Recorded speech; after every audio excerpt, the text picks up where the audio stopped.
নমস্কাৰ, আপোনালোক সকলোকে স্বাগতম জনাইছোঁ মোৰ চেনেলৰ অন্য এটা ভিডিঅ'লৈ।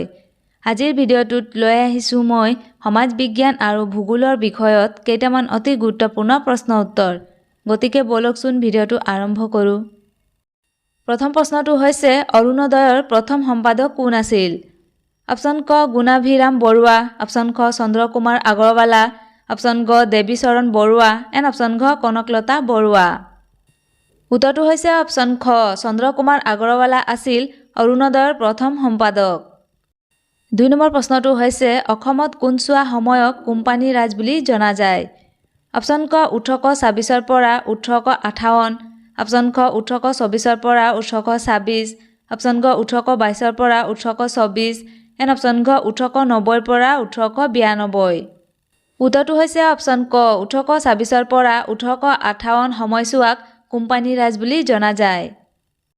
৩ নম্বৰ প্ৰশ্নটো হৈছে কাৰ তত্ত্বাৱধানত সৰ্ব অসম ৰায়ত সভাৰ গঠন হৈছিল?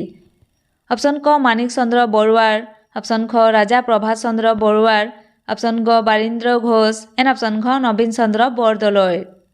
উত্তৰটো হৈছে অপশ্যন ঘ নবীন চন্দ্ৰ বৰদলৈৰ তত্ত্বাৱধানত সৰ্ব অসম ৰায়ত সভাৰ গঠন হৈছিল। ৪ নম্বৰ প্ৰশ্নটো হৈছে স্বতন্ত্ৰতা আন্দোলনৰ সময়ছোৱাত অসমত স্বৰাজ দলৰ সভাপতি কোন আছিল? অপশ্যন ক গোপীনাথ বৰদলৈ, অপশ্যন খ তৰুণৰাম ফুকন, অপশ্যন গ বিষ্ণুৰাম মেধি এণ্ড অপশ্যন ঘ মণিৰাম দেৱান। উত্তৰটো হৈছে অপশ্যন খ তৰুণৰাম ফুকন আছিল স্বতন্ত্ৰতা আন্দোলনৰ সময়ছোৱাত অসমত স্বৰাজ দলৰ সভাপতি। ৫ নম্বৰ প্ৰশ্নটো হৈছে বন্দিনী ভাৰতৰ লেখক কোন আছিল? অপশ্যন ক অম্বিকাগিৰি ৰায়চৌধুৰী, অপশ্যন খ কুশল কোঁৱৰ, অপশ্যন গ নৱকান্ত বৰুৱা এণ্ড অপশ্যন ঘ পদ্মনাথ গোহাঁই বৰুৱা। উত্তৰটো হৈছে অপশ্যন ক অম্বিকাগিৰি ৰায়চৌধুৰী আছিল বন্দিনী ভাৰতৰ লেখক। ৬ নম্বৰ প্ৰশ্নটো হৈছে কোন বৰ্ষত লোকপ্ৰিয় গোপীনাথ বৰদলৈ অসমৰ মুখ্যমন্ত্ৰী হৈছিল? অপশ্যন ক ১৯৪৫ চনত, অপশ্যন খ ১৯৪১ চনত, অপশ্যন গ ১৯৪৬ চনত এণ্ড অপশ্যন ঘ ১৯৪৭ চনত। উত্তৰটো হৈছে অপশ্যন গ ১৯৪৬ চনত লোকপ্ৰিয় গোপীনাথ বৰদলৈ অসমৰ মুখ্যমন্ত্ৰী হৈছিল। ৭ নম্বৰ প্ৰশ্নটো হৈছে স্বাধীনতা সংগ্ৰামত অংশগ্ৰহণ কৰাৰ বাবে গোপীনাথ বৰদলৈক কিমান চনত গ্ৰেপ্তাৰ কৰা হৈছিল? অপশ্যন ক ১৯২৫ চনত, অপশ্যন খ ১৯২৪ চনত, অপশ্যন গ ১৯২১ চনত এণ্ড অপশ্যন ঘ ১৯২২ চনত। উত্তৰটো হৈছে অপশ্যন ঘ ১৯২২ চনত স্বাধীনতা সংগ্ৰামত অংশগ্ৰহণ কৰাৰ বাবে গোপীনাথ বৰদলৈক গ্ৰেপ্তাৰ কৰা হৈছিল। ৮ নম্বৰ প্ৰশ্নটো হৈছে ব্ৰহ্মপুত্ৰ নদী কোনটো হিমবাহৰ পৰা উৎপত্তি হৈছিল? অপশ্যন ক চুগা ডু মাং, অপশ্যন ক চেনা ইয়া লাং, অপশ্যন গ চেমা ইয়া ডাং এণ্ড অপশ্যন ঘ ওপৰৰ আটাইকেইটা। উত্তৰটো হৈছে অপশ্যন গ চেমা ইয়া ডাং হিমবাহৰ পৰা ব্ৰহ্মপুত্ৰ নদীৰ উৎপত্তি হৈছিল। ৯ নম্বৰ প্ৰশ্নটো হৈছে কেতিয়া আৰু ক'ত ভাৰতৰ প্ৰথম কপাহী বস্ত্ৰ উদ্যোগ স্থাপিত হৈছিল? অপশ্যন ক ১৮৬০ চনত চেন্নাইত, অপশ্যন খ ১৮৪৯ চনত কলকাতাত, অপশ্যন গ ১৮৫৩ চনত দিল্লীত এণ্ড অপশ্যন ঘ ১৮৫৪ চনত মুম্বাইত। উত্তৰটো হৈছে অপশ্যন ঘ ১৮৫৪ চনত মুম্বাইত ভাৰতৰ প্ৰথম কপাহী বস্ত্ৰ উদ্যোগ স্থাপিত হৈছিল। ১০ নম্বৰ প্ৰশ্নটো হৈছে ভাৰতৰ মুঠ ভৌগোলিক মাটিকালি কিমান? অপশ্যন ক ৩২,৮৭,২৬৩ বৰ্গ কিলোমিটাৰ, অপশ্যন খ ৩৪,৭৬,২৫৪ বৰ্গ কিলোমিটাৰ, অপশ্যন গ ৩৬,৭৮,২৪১ বৰ্গ কিলোমিটাৰ এণ্ড অপশ্যন ঘ ৩৭,৮৮,২৬১ বৰ্গ কিলোমিটাৰ। উত্তৰটো হৈছে অপশ্যন ক ৩২,৮৮,২৬১ বৰ্গ কিলোমিটাৰ। ১১ নম্বৰ প্ৰশ্নটো হৈছে ক'ৰ পৰা গংগা নদীৰ উৎপত্তি হৈছে? অপশ্যন ক গুমটি হিমবাহৰ পৰা, অপশ্যন খ গংগোত্ৰী হিমবাহৰ পৰা, অপশ্যন গ ক আৰু খ দুয়োটা এণ্ড অপশ্যন ঘ ওপৰৰ এটাও নহয়। উত্তৰটো হৈছে অপশ্যন খ গংগোত্ৰী হিমবাহৰ পৰা গংগা নদীৰ উৎপত্তি হৈছে। ১২ নম্বৰ প্ৰশ্নটো হৈছে কেন্দ্ৰীয় সাহিত্য অঞ্চলবোৰ ভাৰতৰ কাৰ দ্বাৰা নিযুক্ত প্ৰশাসকৰ দ্বাৰা সাহিত্য হয়? অপশ্যন ক ৰাষ্ট্ৰপতি, অপশ্যন খ প্ৰধানমন্ত্ৰী, অপশ্যন গ মন্ত্ৰী পৰিষদ এণ্ড অপশ্যন ঘ সংসদ। উত্তৰটো হৈছে অপশ্যন গ মন্ত্ৰী পৰিষদৰ দ্বাৰা সাহিত্য হয়। ১৩ নম্বৰ প্ৰশ্নটো হৈছে কোনখন অৰণ্য উপকূলীয় ব-দ্বীপ অঞ্চলত পোৱা যায়?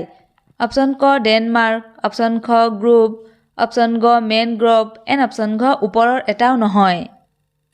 উত্তৰটো হৈছে অপশ্যন গ মেনগ্ৰোভ অৰণ্য উপকূলীয় ব-দ্বীপ অঞ্চলত পোৱা যায়। 14 নম্বৰ প্ৰশ্নটো হৈছে শীতকালত খেতি কৰা শস্যৰ নাম কি? অপশ্যন ক জোৱাৰ, অপশ্যন খ ৰবি, অপশ্যন গ বজ্ৰা এণ্ড অপশ্যন ঘ গেহু। উত্তৰটো হৈছে অপশ্যন খ ৰবি খেতি শীতকালত কৰা হয়। 15 নম্বৰ প্ৰশ্নটো হৈছে হিমালয় পৰ্বতে বৰ্তমানৰ আকৃতি পাবলৈ কিমান সময় লৈছিল? অপশ্যন ক 9 কোটি বছৰ, অপশ্যন খ 6 কোটি বছৰ, অপশ্যন গ 4 কোটি বছৰ এণ্ড অপশ্যন ঘ 7 কোটি বছৰ। উত্তৰটো হৈছে অপশ্যন ঘ 7 কোটি বছৰ হিমালয় পৰ্বতে বৰ্তমানৰ আকৃতি পাবলৈ সময় লৈছিল। 16 নম্বৰ প্ৰশ্নটো হৈছে কোনটো বৃহত্তম গ্ৰহ? অপশ্যন ক বুধ, অপশ্যন খ প্লুটো, অপশ্যন গ বৃহস্পতি এণ্ড অপশ্যন ঘ শুক্ৰ। শুদ্ধ উত্তৰটো হৈছে অপশ্যন গ বৃহস্পতি গ্ৰহ। 17 নম্বৰ প্ৰশ্নটো হৈছে কোনটো প্ৰণালীয়ে ভাৰত আৰু শ্ৰীলংকাক পৃথক কৰিছে? অপশ্যন ক পক প্ৰণালী, অপশ্যন খ টাইৱান প্ৰণালী, অপশ্যন গ ইণ্ডো শ্ৰীলংকা প্ৰণালী এণ্ড অপশ্যন ঘ MK গান্ধী প্ৰণালী। উত্তৰটো হৈছে অপশ্যন ক প্ৰক প্ৰণালীয়ে ভাৰত আৰু শ্ৰীলংকাক পৃথক কৰিছে। 18 নম্বৰ প্ৰশ্নটো হৈছে কোনটো গ্ৰহ পৃথিৱীৰ আটাইতকৈ ওচৰত আছে? অপশ্যন ক বৃহস্পতি, অপশ্যন খ শুক্ৰ, অপশ্যন গ বুধ এণ্ড অপশ্যন ঘ মংগল। উত্তৰটো হৈছে অপশ্যন খ শুক্ৰ গ্ৰহ পৃথিৱীৰ আটাইতকৈ ওচৰত আছে।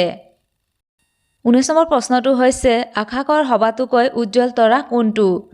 অপশ্যন ক আলফা চেণ্টাউৰি, অপশ্যন খ চিৰিয়াছ, অপশ্যন গ প্ৰক্সিমা চেণ্টাউৰি এণ্ড অপশ্যন ঘ সূৰ্য। উত্তৰটো হৈছে অপশ্যন ঘ সূৰ্য আকাশৰ সবাতোকৈ উজ্জ্বল তৰা। 20 নম্বৰ প্ৰশ্নটো হৈছে ভাৰতৰ ক'ত সৰ্বোচ্চ সংখ্যক মঠ পোৱা যায়? অপশ্যন ক গেংটকত, অপশ্যন খ ছিকিমত, অপশ্যন গ হিমাচল প্ৰদেশত এণ্ড অপশ্যন ঘ অৰুণাচল প্ৰদেশত। উত্তৰটো হৈছে অপশ্যন গ হিমাচল প্ৰদেশত সৰ্বোচ্চ সংখ্যক মঠ পোৱা যায়। প্ৰশ্নোত্তৰবোৰ চাই যদি ভাল পাইছে তেন্তে প্লিজ লাইক কমেণ্ট শ্বেয়াৰ কৰি যিসকলে এতিয়ালৈকে মোৰ চেনেলটো ছাবস্ক্ৰাইব কৰা নাই প্লিজ ছাবস্ক্ৰাইব কৰি ল'ব, তেতিয়াহে আপোনালোকে সকলো ধৰণৰ প্ৰশ্ন উত্তৰবোৰ পাই থাকিব। Thank U.